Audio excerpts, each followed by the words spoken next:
Saudações, Vigia das Pessoas. Estamos vendo a série Classe VIP Verão 2026. Está começando hoje, 9 de janeiro do ano 26. Eu quero pedir perdão para você, porque eu estou começando a lição atrasado. Essa lição me chegou. Aliás, não chegou porque eu me esqueci de fazer a assinatura. Então eu fui lá na central da Sé comprar a minha liçãozinha. Se você quiser, ainda tem, viu? Eu vi lá que tinha um grande estoque de lições. Essa lição custa em volta de R$30, mas tem preços mais acessíveis. Eu acho que começa com 5, 7, 9 reais, entendeu? É que a minha é completa e tem comentários, né? A minha é lição de professor com comentários de Ellen White. Mas você pode pegar as versões mais simples. Então por isso eu não fiz a primeira lição. Estamos fazendo agora, tá bom? No vídeo anterior nós falamos da introdução. Apóstolo Paulo, ele manda essas cartas a Colossos e Filipos, e aos Colossenses e Filipenses. Então nós vamos estudar como o apóstolo Paulo mostra Jesus nessas cartas. Como a gente pode mostrar a divindade de Cristo através dessas cartas paulinas. Muito obrigado pela fineza da sua companhia. Considere se inscrever no canal caso ainda você não tenha feito isso. Deu gostei ou não gostei? Por YouTube, meu amigo, meu irmão. Tanto faz se você gostou ou não gostou. O importante é que você se manifeste, tá bom? Muito bem, compartilhe o vídeo, alguém pode estar precisando, né, desse conteúdo. A primeira lição do ano: perseguidos, porém não abandonados. Verso para inculcar na nossa cabeça: alegrem-se sempre no Senhor. Outra vez eu digo: alegrem-se. Filipenses capítulo 4, verso 4. Então o apóstolo Paulo fala e eu repito aqui, reverbero: alegre-se sempre no Senhor. Nós temos muitas perseguições, sofremos no dia a dia,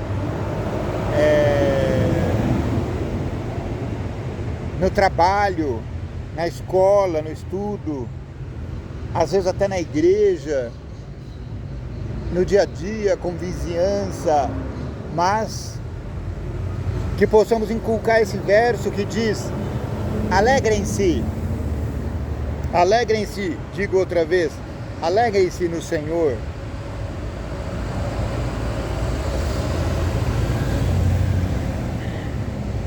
Certo pastor adventista, preso sob falsas acusações, passou quase 2 anos encarcerado. Gente, eu já comentei ontem, vou falar de novo aqui. Você ser preso por um crime que você cometeu é triste, é dolorido, é lamentável. Mas a pessoa fala: não, eu estou sendo preso por um crime que eu cometi. Eu matei, eu roubei, eu furtei, Agora, imagina você ser condenado por um crime que você não cometeu. Eu, alguns anos atrás, faz uns 5 anos, 6, 7 anos, eu fui acusado de um crime que eu não cometi. O pior é que as pessoas que fizeram a acusação Elas sabiam que eu era inocente. Ainda assim, elas levaram a termo o processo. Graças a Deus, pela intervenção de Jesus Cristo, eu fui absorvido dessa acusação horrorosa. Fui absolvido. Mas a acusação era que eu tinha agredido alguém. Mas não contente com isso, os meus algozes falaram: tá bom, você não agrediu tal pessoa, porém, no entanto, você foi insubordinado com a sua chefia. Nem era chefia. Sabe, essa gente que são colocadas em nosso caminho para exercer papéis que muitas vezes eles não estão preparados. Resultado, eu acabei sendo condenado. E eu ainda fiquei contente, louvei ao Senhor, falei: obrigado, Pai, pelo menos eu não estou sendo condenado por um crime, né, horroroso, que seria a agressão, né, física. Mas eu falei para essa pessoa, eu falei assim, ó, no dia que ela me acusou, eu falei: se cair uma gota de sangue inocente aqui, vai cair sobre a sua cabeça. Até hoje eu não vi ainda caindo, mas eu sinto muito que Jó falou pra gente não ficar pensando na vingança. Eu não quero me vingar, eu não levantei um dedo mindinho contra ela. Mas eu estou de camarote esperando. Quando ela tropeçar, eu vou falar: Senhor, obrigado, agora eu estou feliz. Então esse pastor, ele foi, voltando aqui à leitura, ele foi condenado por um crime que ele não cometeu. Embora inicialmente perplexo, ele percebeu que a prisão era o campo missionário que Deus lhe havia designado. Quando os seus companheiros de cela souberam que ele era pastor, pediram para que pregasse. Ah, que delícia! Ele atendeu ao pedido e distribuiu literatura. Chegou a batizar alguns prisioneiros e realizar a ceia do Senhor lá dentro da cadeia. E ele admitiu: às vezes era difícil realizar o trabalho na prisão, mas tive alegria, especialmente ao ver as orações respondidas e ao ver famílias transformadas. Paulo escreveu os livros Filipenses e Colossenses enquanto estava preso. Filipenses 1, capítulo 7, Colossenses 3, 4, capítulo 3. Colossenses capítulo 4, verso 3. Em Filipos, Paulo e Silas foram acusados injustamente. Depois o carcereiro prendeu os pés deles no tronco. À meia-noite eles oravam e cantavam louvores a Deus, e os demais companheiros de prisão escutavam. Atos 16, 24, 25. Eles sabiam como se alegrar em todas as circunstâncias. Nessa semana, refletiremos sempre algumas das situações enfrentadas por Paulo. Ele entendeu que havia um propósito maior em tudo o que acontecia, por isso temos muito a aprender com seu exemplo ao enfrentarmos as provações. E aqui eu quero mandar uma mensagem a aqueles que estão encarcerados inocentemente, especialmente ao grupo do 8 de janeiro, ao presidente Jair Bolsonaro. Ser condenado inocentemente é ocasião de honrar e adorar a Deus. Eu não estou vendo você, mas acho que você está me vendo, não é? Paulo, prisioneiro de Jesus Cristo. Nossa, o sol aqui está rachando mamona. Olha que é a terceira hora do dia. Terceira nada, a segunda, né? É a terceira, vai. 6, 7, 8. A terceira hora do dia. O sol está de rachar mamona. Paulo, prisioneiro de Cristo Jesus. Filipenses e Colossenses são conhecidas como cartas da prisão, porque foram escritas enquanto Paulo estava encarcerado. Efésios e Filemão pertencem ao mesmo grupo de livros. A maioria dos estudiosos acredita que essas cartas foram escritas enquanto Paulo estava lá em Roma, por volta dos anos 60 a 62 depois de Cristo. Veja Atos 28, verso 16. Meu amigo, leia Efésios, capítulo 3, verso 1 e Filemão, capítulo 1. Como Paulo descreveu sua prisão, qual era a importância disso em sua missão?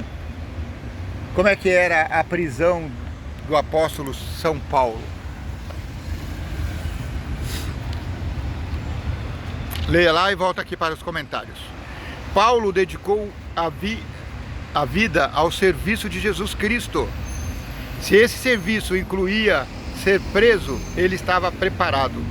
O apóstolo se descreve como embaixador em cadeias, Efésios 6, 20. Ele havia realizado viagens missionárias, estabelecido igrejas e treinado obreiros para o Senhor. Ele poderia ter se perguntado: por que estou aqui quando poderia fazer muito mais sem essas correntes? Quando estava preso pela segunda vez em Roma, Paulo escreveu 2 Timóteo, que é considerado uma epístola pastoral. Portanto, pelo menos 5 livros do Novo Testamento foram escritos enquanto ele estava na prisão. Em nenhuma dessas cartas, Paulo menciona exatamente onde estava preso. Por isso, alguns sugerem que tenha sido em Éfeso ou Cesareia. No entanto, não há evidências bíblicas de que ele tenha sido preso em Éfeso. Cesareia poderia ser uma possibilidade mais viável, mas não havia nenhuma ameaça à vida de Paulo nessa cidade. Porém, quando a carta aos Filipenses foi escrita, claramente havia essa ameaça. Filipenses capítulo 1, verso 20 e Filipenses capítulo 2, verso 17. Essa carta dá outras pistas sobre o local em que Paulo estava preso. Em primeiro lugar, ela menciona um pretório, que pode se referir à residência oficial do governador de uma província, como a de Jerusalém, por exemplo, onde Jesus foi interrogado por Pilatos. Mateus 27, 27, João, capítulo 18, verso 33. Ou a de Cesareia, onde Paulo esteve preso, Atos 23, 35. Contudo, Paulo usou esse termo para se referir a um grupo de pessoas, não a um local específico. Ele disse que toda a guarda pretoriana passou a conhecer o Evangelho. Filipenses capítulo 1, verso 13. Em Roma, essa guarda era formada por soldados de elite, chegando a 14 mil pessoas que protegiam o imperador e guardavam seus prisioneiros. Segundo, Paulo também enviou saudações dos crentes que estavam na casa de César, Filipenses 4, 22, indicando que ele estava preso em Roma, ou em contato com os que serviam no palácio. Como tirar proveito das dificuldades da vida? Porque isso nem sempre é algo fácil de fazer, porque a gente fica revoltado com as injustiças.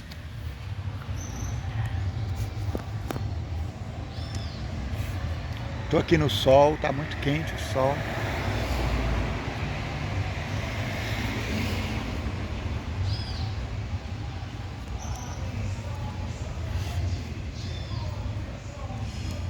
Vamos falar segunda-feira, dia 29, porque essa lição do ano passado ainda, tá? Paulo em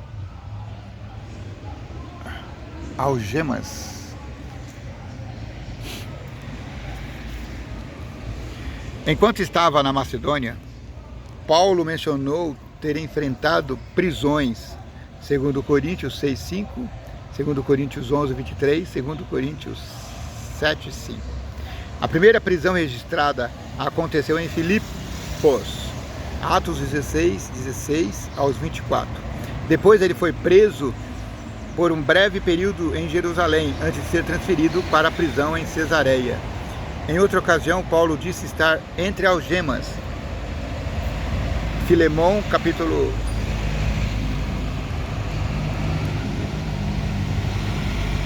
10, verso 13. Durante sua prisão domiciliar em Roma, ele estava acorrentado a um soldado romano de elite. Inácio de Antioquia, líder cristão do início do segundo século, que também esteve nessa condição, descreveu os soldados como feras selvagens, que só pioram quando são bem tratadas. Vixe! Como Paulo conseguia suportar as provações? Qual era o foco da sua vida?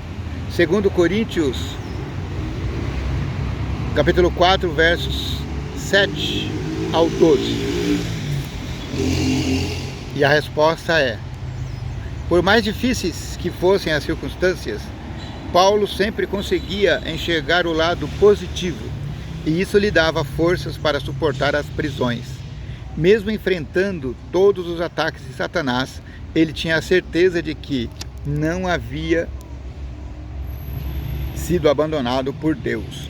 Quais recursos espirituais Paulo tinha para enfrentar as dificuldades? Segundo Coríntios 6, 3 a 7.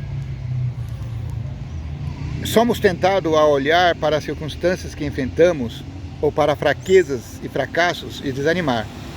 Nesses momentos, precisamos nos lembrar das ferramentas extraordinárias que Deus nos deu para enfrentar o mal. Uma das mais importantes é a própria Bíblia, a palavra da verdade. Segundo Coríntios 6, 7.